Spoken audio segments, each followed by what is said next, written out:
처음에 한국 사회 개발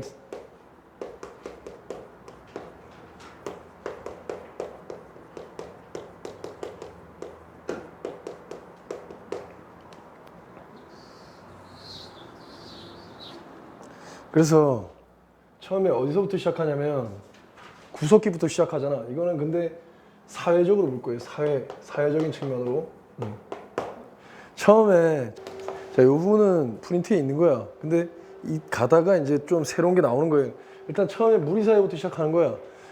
그냥 무리지어서 사는 거지. 어? 무리지어서 아무 이유 없이 그냥 무리지어서 사는 거야. 그렇게 살다가 그다음에 이제 시족 사회가 시작된다고. 시족 사회는 내가 가정을 꾸렸단 말이야. 그럼 시잖아. 내 씨를 뿌린다고 이렇게 얘기하지. 그런 시족 사회가 보통 무리 사회는 이제 구석기가 되는 거고, 그다음 시족 사회가 형성되는데 이 씨를 뿌리다가 이 씨 있는 사람들끼리 여러 사람들이 같이 모여 살아. 그래서 그때는 부족 사회가 되는 거. 저기 무리 사회보다는 좀 더 끈끈하고 이런 부분이 있는 거야. 오케이? 이거는 요 때를 뭐라고 하냐? 신석기라고 하는 거고. 일단 사회적인 측면으로 보는 거예요. 구체적으로 뭐 석기가 어떤 건지 그거는 구체적으로 볼 거고. 오케이? 이렇게 가다가 자, 신석기 때 뭐가 생겨나냐면 이제 농경이 시작돼.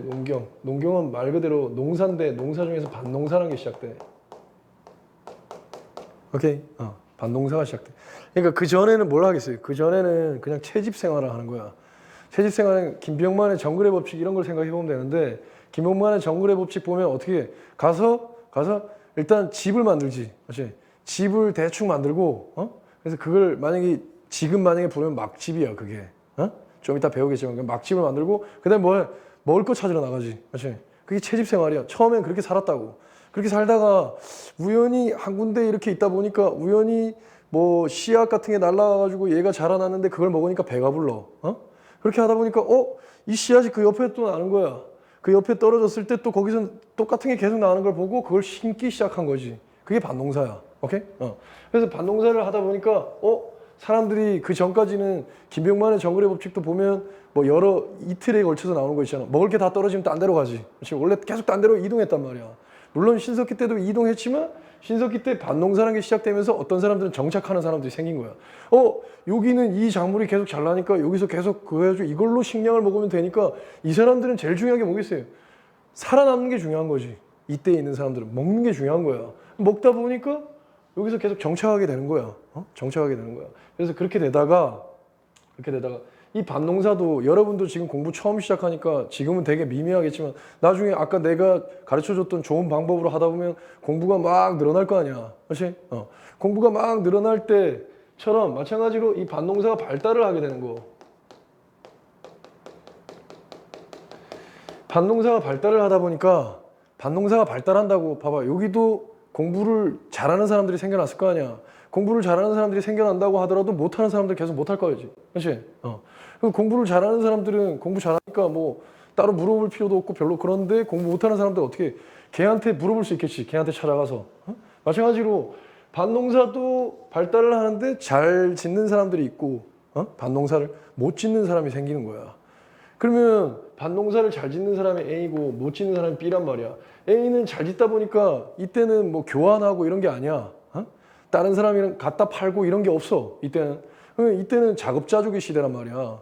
그래서 자기가 먹는데 남아. 남으니까 어떻게 해? 남으니까 지금도 있잖아. 할머니나 뭐 이런 여러분들 할머니나 뭐 부모님이 농사 짓는 분들이 있단 말이야.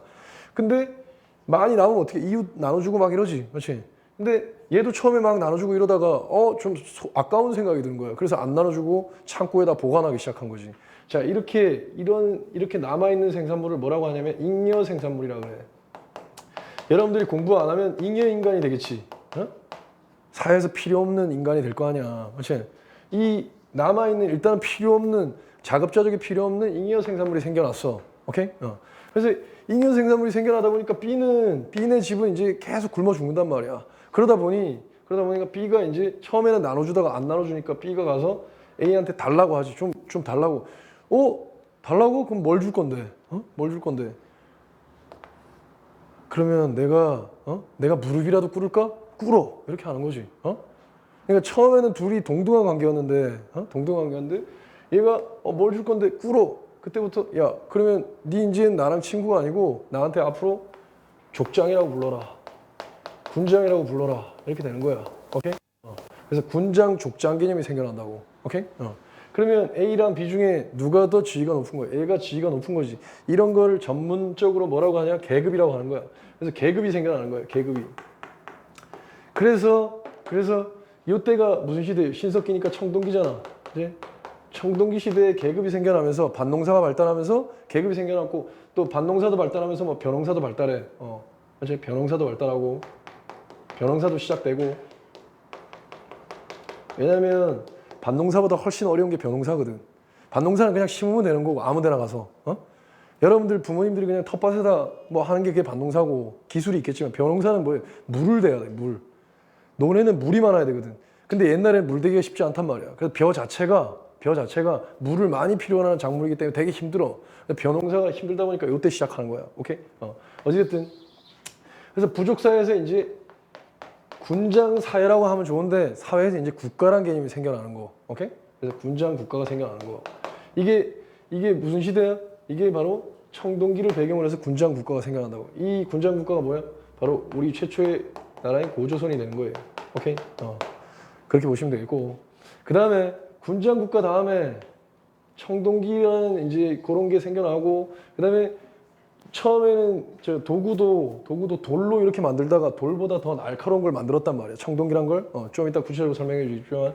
그 다음에 이제 철기 시대가 될 때쯤에 이 군장들이 여러 군장들이 있을 거 아니야. 군장이야, 군장. A 군장. 자, 이런 건 안 나와 있으니까 써라.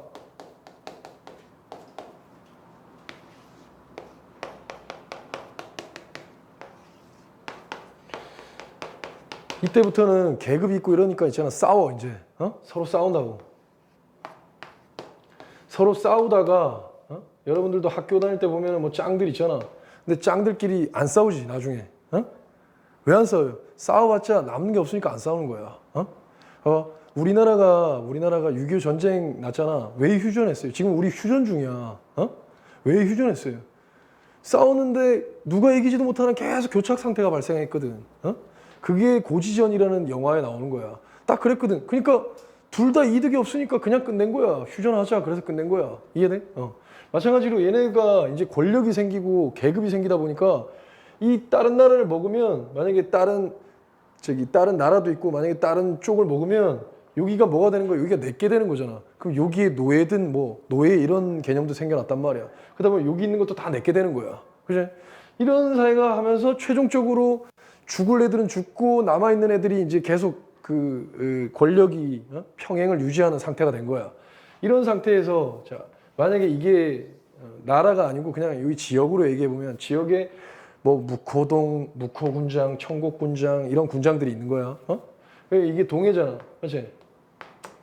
근데 얘가 있잖아. 어느 날 여기 강릉에 있는 강릉은 더 클 거 아니야. 만약에 강릉에 있는 갑군장이랑 있잖아. 시비가 붙었어요.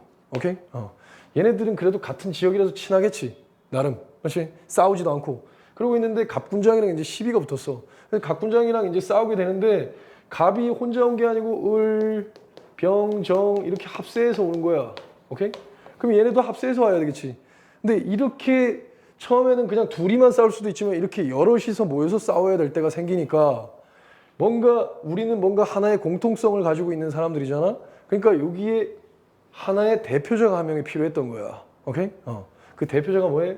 바로 왕이야, 왕. 대표자를 한 명 뽑는 거야. 이해돼? 이 대표자는 어느 정도냐면 이 군장들이 만약에 힘이 100이다.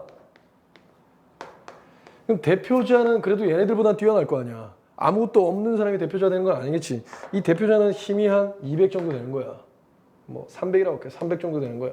다이다이 붙으면 다 이길 수 있는데 얘네가 힘을 합치면 왕은 얘네한테 져. 오케이? 그래서 이런 시대가 생겨난 거예요. 자, 이런 시대를 뭐라고 하냐? 얘네가 서로 연맹을 맺고 있고 중간에 왕이 하나 나타났다. 그래서 연맹 왕국이라고 하는 거예요.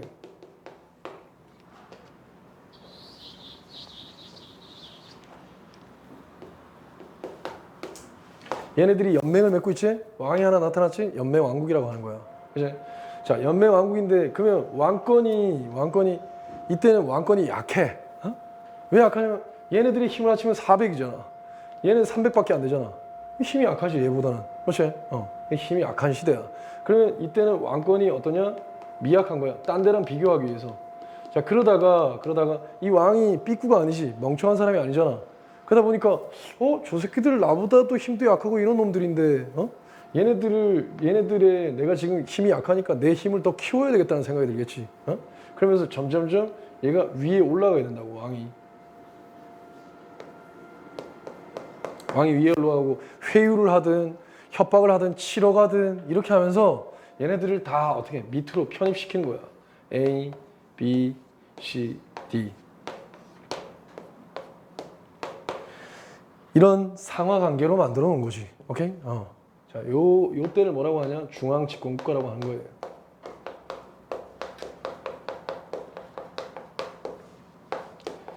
문제를 풀다 보면 뭐 중앙집권국가 이런 말들이 뭐 많이 나오진 않아. 근데 여러분들이 그 개념은 알고 있어야 된다고. 오케이?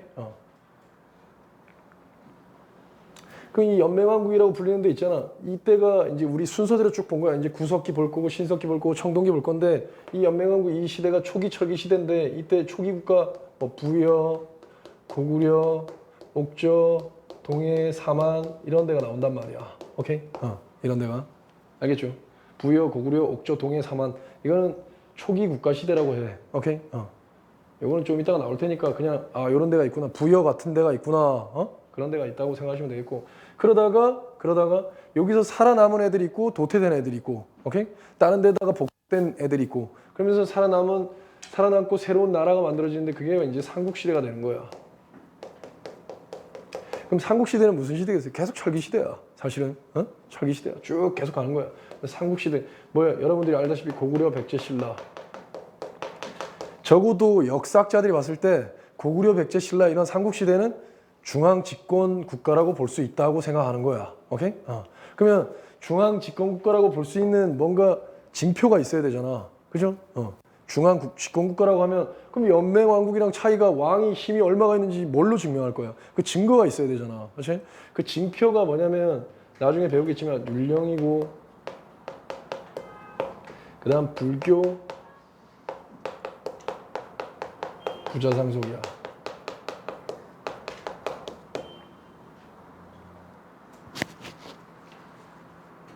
그래서 율령, 불교, 부자상속. 그래서 중앙집권국가는 쭉 계속 갈 거야. 중앙집권국가가. 근데 이 중앙집권국가를 이제 쪼개 보는 거야. 알겠죠? 요거는 이제 그때 갔을 때 또 여기 왕들의 업적 이 왕들 중에서 삼국시대에 나오는 왕들 중에서 이 율령, 불교, 부자상속 문제가 나온단 말이야. 왜? 중요하니까. 중앙집권국가니까 나오는 거야. 알겠어요? 그래서 이렇게 간 다음에 중앙집권국가가 삼국시대부터 쭉 시작한다 그랬잖아. 그걸 아까 세계사적인 보편성의 기치 아래에 이렇게 둔다면 어떻게 시작되냐면 이제 중앙집권국가를 얘기하는 거예요. 얘기한다면 어떻게 가냐면 고대, 중세, 근세, 근대 이렇게 가는 거야. 오케이? 근대 가고 마지막에 현대 이렇게 오는 거예요. 그럼 이렇게 쭉 가서 여러분들이 나중에 현대까지 볼 건데, 현대까지 볼 건데, 자 고대는 이게 지금 삼국시대가 고대란 말이야. 그래서 고대는 시대로 얘기하면 삼국과 그다음에 남북국 시대예요. 남북국은 남국이랑 북국이 있는 거잖아. 남국은 어디냐면 통일신라가 되는 거고 나중에 배우겠지만 북국은 발해가 돼. 오케이? 그래서 남북국 시대가 될 거고 그 다음에 중세는 어디야? 고려고 그 다음에 요거는 좀 근세는 다른 데는 이렇게 근세로 구분하지 않지만 근세는 어디냐면 조선이고 그 다음 근대는 흥선대원군 이후부터 현대는 우리가 공화정을 가졌을 때, 오케이? 왕이 없고 공화정이 됐을 때 대통령제가 보통 우리 대통령제니까 대통령제 이승만 대통령부터지 지금까지 현대예요. 오케이? 그래서 현대도 어차피 근대와 뭐 근대에다가 포함시킬 수 있고, 그래서 일단 이 크게 네 개를 딱 나눠봤을 때 여기 차이는 뭐냐면 여기는 폐쇄적인 사회냐 개방적인 사회냐 요거야. 폐쇄냐 개방이냐, 오케이? 폐쇄냐 개방이냐 이렇게 봤을 때, 자 고대는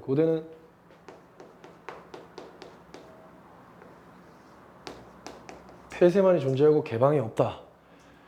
근대는 데칼코마니처럼 이렇게 딱 포갠다고 생각해봐. 근대는 뭐냐면 폐쇄 개방이 있으면 개방적인 사회다. 이 폐쇄 개방을 얘기하는 건 무슨 뜻이냐면 신분이 있단 말이야. 신분 제도가. 그럼 신분 제도가 있으면 올라갈 수 있느냐 없느냐야. 여러분들은 지금 올라갈 수 있으니까 공부하고 있는 거야. 여기 중에는 여러분들의 저기 조상 중에는 노비가 있을 거야 분명히. 그러면 노비를 만약에 예를 든다면 노비는 올라가고 싶어도 못 올라간다고. 그냥 계속 노비야 평생. 그죠? 그리고 귀족은 평생 특권을 누리면서 계속 귀족이야. 근데 우리나라의 이런 자본주의, 이런 민주주의 사회에서는 뭐야? 내가 만약에 집이 가난했는데 나중에 내가 검사가 됐어. 검사가 돼서 권력을 얻었어. 돈도 많이 벌게 됐어. 그러면 뭐야? 내 지위가 올라가는 거지. 신분이 상승하는 거야. 우리나라도 전 세계적으로 다 보이지 않는 신분이 있어. 지금도. 여러분들도 어떻게 보면은 좀 그런 걸 업그레이드 하기 위해서 공무원 되려고 하는 사람도 있을 거야. 분명히. 보이지 않는 신분이 있다고. 오케이? 근데 근대에는 폐쇄가 없어졌다고. 왜? 신분 제도가 바로 철폐된다고. 나중에 배우겠지만 뭐 1894년에 가보개혁이 있단 말이야. 가보개혁이. 물론 일본의 주도로 이루어지는 거지만 이 가보개혁이 생겨나면서 이때 신분 제도가 철폐돼. 오케이? 그 다음에도 보이지 않는 신분 제도는 계속 있어 왔지만 지금은 없으니까 여러분들이 이렇게 공부할 수 있는 거잖아. 그렇지? 이렇게 크게 나눌 수 있고. 자, 중세랑 근세는 이렇게 OX가 아니고, 이거 괜히 치셨다. 중세랑 근세는 부등호의 방향으로 나타낼 수가 있어요. 부등의 방향으로 중세는 폐쇄 쪽으로 기우는 거고, 근세는 폐쇄 개방이 있다면 개방 쪽으로 기우는 거야. 이런 건 뭐 책에도 안 나와 있는 얘기야. 오케이?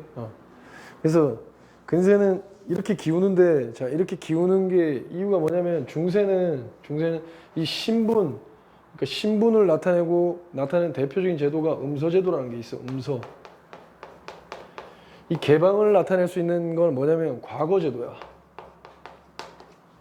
근세도 음서제도가 있고 과거제도가 있어. 근데 중세에서는 이 음서제도라는 건 뭐냐면 아버지가 공무원이면 나도 공무원이 되는 거야. 오케이? 근데 백인데 이게 5품 이상이라는 급이 있어. 지금으로 얘기하면 뭐 정확하게 일치할 수는 없지만 그냥 5급이라고 생각하면 돼. 오케이? 그래서 5급 이상이면 그 자식도 그냥 공무원이 돼. 공짜로. 낙하산 있지? 낙하산. 그 뭐 아침 드라마나 이런 데 나오는 거. 아침 드라마 보면은 뭐 그런 거 나오잖아. 예전에 좀 유행했던 드라마 황금빛 내 인생 이런 거 보면 거기 보면 아들이 박시우 이런 애들이 갑자기 본부장이 되고 이런 거잖아. 갑자기 할아버지가 회장이라고. 이재용 같은 사람 있잖아. 삼성. 젊은 나이 사장이잖아. 삼성에. 그지? 그런 사람들.